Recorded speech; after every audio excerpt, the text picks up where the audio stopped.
I'll switch now to Michelle, who's going to talk about OHCOW's role and services, and then in brackets, as you know, determining work-relatedness, clinical experience, and primary care navigation. And then following Michelle, Eduardo is going to speak about other aspects of OHCOW work in response to what we see clinically, including information about our prevention strategies. So, Michelle, are you ready to share? Yeah, there we go. Thanks, Kendra and Debbie, for that. I'm sure there'll be some more questions that pop up, but thanks for that. That was great. And so Val's already mentioned what it is that I'm going to talk about. I'll go to the next slide. So specifically, we're going to talk about OHCOW's experience with work-related migrant farm worker health issues and concerns, what our response has been to these work-related health problems, and also to talk about some options for support for workers with work-related injuries, including issues related to WSIB claims. So I'm going to talk a bit about our clinics. We conducted walk-in style clinics from 2006 to 2018. And these would be at a time and location that was accessible to workers. So usually a Friday night or a Sunday, and usually in high traffic areas like where workers come to shop, at health fairs, places of worship sometimes, or even at soccer tournaments. There was no health card required. The clinic was staffed with translators. And usually the clinics were set up in collaboration with community partners. Community partners would do the promo, shall we say, or oftentimes would find a location for us to set up our clinics. So again, they were walk-in style clinics. These weren't urgent care clinics, more like family doctor visits. And as you can see by the time frame that these clinics were held pre-pandemic. Here's a map. Some of you may have seen this map, which indicates the density of migrant farm workers across the province, the red and the orange zone being high density areas for migrant farm workers. And the yellow stars represent where we have conducted clinics. So pretty much across the province where workers were working. We collected data and did some analysis. This is a analysis of the cases or the health issues that we saw from 2007 to 2016. And as you can see, the most frequent health problem, which is no surprise to most people, is musculoskeletal disorders because it's very, very heavy work. But also skin reactions, skin eruptions were fairly common, as were eye symptoms or eye conditions. And there was a mix of GI concerns, respiratory concerns, etc. So there was quite a variety. And even though this data is a little bit older now, that I doubt it has changed. We've looked at some of the data from CHCs, and it seems to be something similar. And this chart is looking at whether the issues or the cases that we were seeing were actually related to work. No one else that I know of codes the data in this way, but so we would code the case or the health issue as either being directly related to work. That could be an injury, a fall, or it could be like a shoulder pain related to a lot of lifting.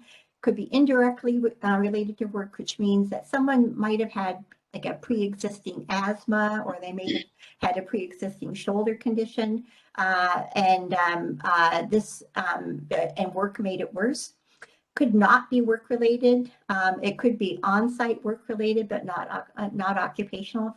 I talked about the example of a worker injuring their leg during a soccer game, and sometimes we were unable to assess that.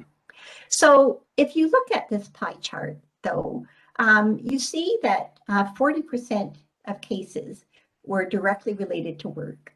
But it was the number of cases related to work, including those indirectly related, was as high as 58%. So if we look at the number of cases that we were reporting on, which was like 1,265 cases, that this could potentially represent at least 500 WSIB claims. And so I just wanted to know if people could give a guess and maybe put it in the chat as to how many of these 1,265 cases that we saw, how many WSIB claims were initiated. Is it possible to put that in the chat? And Val, can you identify some of those numbers? Yeah, one guess is 20%. Another one is 20%. So that would be a fifth. That would be 100. 1,250 would be a fifth. Yeah. 1,253 actually. Okay. 15%, a 10% guess. It's going down. Okay. All right. Good. Thanks, folks, for participating in that. In actual fact, I'm not proud to report, but in actual fact, there were less than 20 WSIB claims made for all of these cases that presented. And so why is that?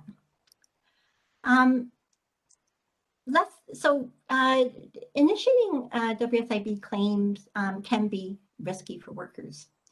So there are a number of reports of workers being sent home if they had filed a WSIB claim. And these aren't just idle reports or rumors. There was actually a study that was published in 2017 that reviewed all cases for medical repatriation. And that is all workers who were sent home because of medical conditions and the number of those that were related to WSIB claim. So this is a very real threat for them. Also, a workers report and employers report that there is little, if any, modified work available. So why risk a difficult relationship with the employer and initiate a WSIB claim if it means that they're just going to lose work? Workers usually don't want any reduced hours. They've come here to work to make money to support for their families.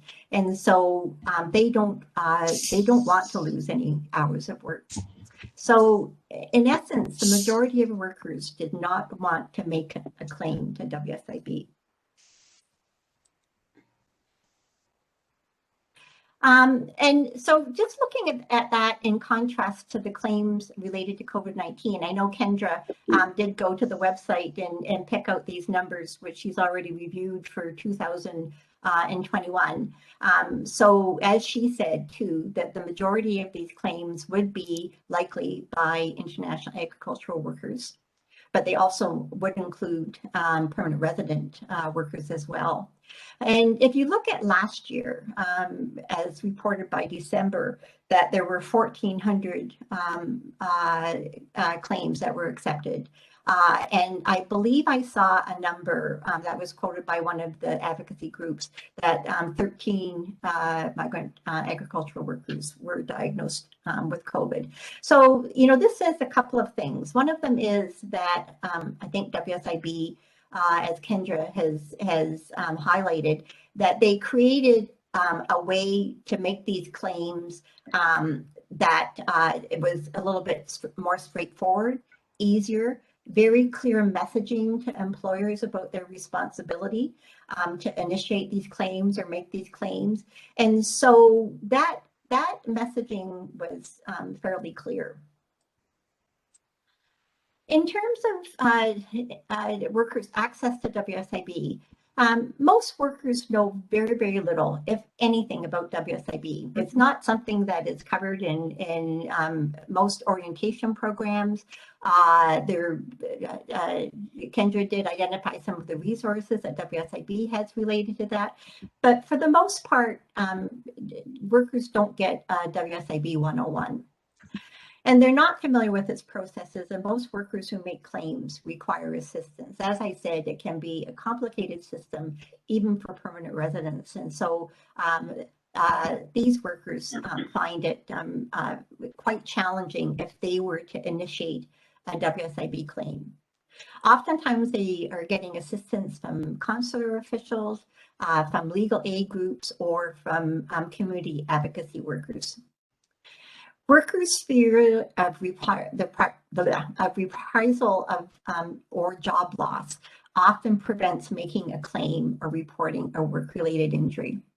I know if we were going to suggest that a WSIB claim be made for a particular issue, something that we had seen, that we would go through all of the details about what that meant and what would happen, what the process was, the possibility and usually the likelihood that they would be given modified work, possibly reduced hours.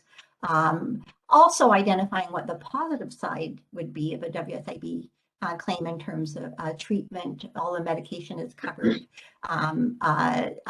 transportation to and from treatment facilities and those sorts of things. So we did really review the positive as well as the not so positive in terms of a WSIB claim.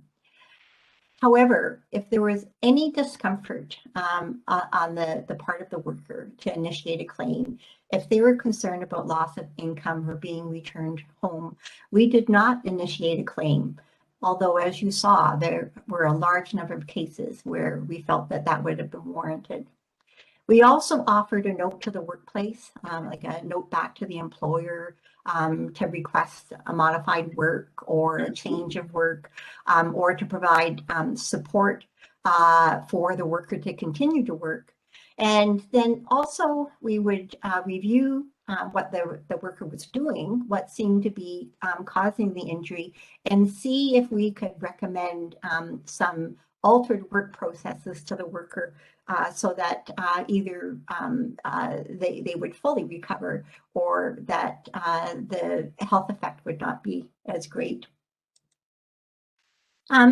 So you might ask at this point in time if workers aren't feeling comfortable about making WSIB claims and if they're concerned about loss of work and that sort of thing. Why would you want to make a claim to WSIB anyway? And it's not that work-related injuries are underreported in just migrant agricultural worker population, that generally across all working populations in Ontario, that work-related injuries and illnesses is underreported. So why it's important, or what's the benefits to reporting a work-related health issue to WSIB anyway, and to your employer? Well, the first point is that if you know what's causing a condition, that you're better likely to have an accurate diagnosis. And I'll use the example of somebody with asthma, that someone may be reporting asthma, it may be a new diagnosis of asthma, and what's actually causing that or causing the symptoms may be that the worker is allergic to something in the workplace. And so if that is the case, that it's important to recognize that, because then the only way to treat that is to remove that worker from that exposure. If they're allergic to something, that they can react to a very minute amount. And so it would be important to recognize that association so that that worker can be removed from that hazard. And also, once an issue is reported that it engages the occupational health and safety system, WSIB occupational health specialists for prevention. And so then that it makes the employer aware that there's a problem which needs to be addressed. As already mentioned, there's access to appropriate treatment, support for individuals' function to recover, so that the treating physician may, or the clinician, if it's a physiotherapist, may recommend avoiding specific maneuvers or specific ways to do their job, which supports their recovery. And workers are able to continue to work in many instances, but if they are, that prevention strategies should be implemented to support the workers so that they don't become further disabled. There's also, in the end, a reduction in disability for the worker. That is, that they have improved health, and that there should be a reduction in worker injuries and or disease. And also it creates a record of an injury should the worker have further problems in the future. They may have a very serious shoulder injury, which may recover at this point in time, but which may be re-injured at some point in the time in the future. And so it would be important to have that record and move that forward. So what happens when a WSIB claim is accepted? So usually the worker and the employer are informed that there's been a claim and that it's been allowed. So as mentioned, the worker can be off of work or it can be on modified work. And in some cases, depending on the severity of the injury, an employer may ask that their worker be returned home. In order for a worker to be returned home, it has to have the approval of the liaison or the consular official. WSIB does not make that decision. However, if a worker is injured and the employer does make that request, sometimes that can happen. And once a WSIB claim's been initiated and approved, it can be challenging to get care. There may be delays in improving treatment, such as physio or investigations. And there may be challenges to find care providers and arrange transportation. Like the worker wouldn't know what physiotherapist to contact, but WSIB will make arrangements for that treatment if that's a treatment that's been approved. But again, it may take them time to find that treatment as well. And there may be assessments regarding return to work or work accommodation, which may not necessarily be followed. And in some instances, we've found that those recommendations have been favoring WSIB medical assessors, whereas a family doctor or a primary care practitioner may have, can call it ordered, or had written the recommendation that a worker not do a specific type of work or not return to work until a certain day. And sometimes these decisions are overridden, which is very frustrating, both for the clinician as well as for the worker. We know that there are many, many risks that these workers face, and the potential for health issues related to these is very, very large. I've highlighted a few of them, which have really come to light during the pandemic. Infectious disease spread, such as COVID-19, limited or lack of PPE, poor or variable housing conditions, and definitely a high opportunity for spread of infection. So we know that the potential for work-related illnesses and injuries is very high. And so why aren't more WSIB claims reported? One statement that we make, and sort of the attitude that OHCOW took when we started seeing these workers in clinics, was that everything about these workers' health is related to their work. And this is because it determines whether they can remain in Canada to work and earn income for their families. So, you know, if a worker has already a shoulder injury, or if they have a chronic health condition that may impact their ability to do their work, it's important that their health be maintained so that they can be as productive as possible. Yeah, click that. The WSIB's claim question, though, is there a problem caused by work? So that is what WSIB is looking at. And each claim, as Kendra has mentioned, is decided on individual merit. So what can be done to support workers to report work-related conditions or to assist if workers have a WSIB claim? So ongoing OHCOW role, there's a big role in terms of education of workers about the issues identified above, and Eduardo is going to speak to those in just a minute. We continue to provide support to clinics and clinicians who have questions about work-relatedness of a health issue and how to proceed, or how to manage a worker with a WSIB claim. We consult or answer questions from support workers or from workers themselves or other clinicians, as I've already mentioned, about is this a work-related condition or not? And if it is, what might be done about that? We also assist to provide evidence to support a WSIB claim at the request of a legal advocate. There's a couple of resources available that go into a lot of detail.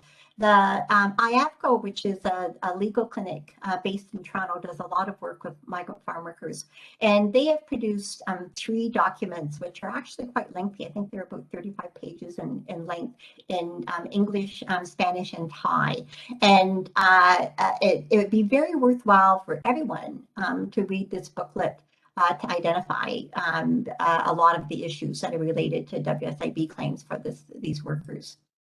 And there are several legal clinics in the province that specifically are available to assist migrant farm workers or community advocates actually with issues or questions related to WSIB claims. So I'm going to turn it over to Eduardo now, and then we'll have some time for questions a little later. Thanks, Michelle.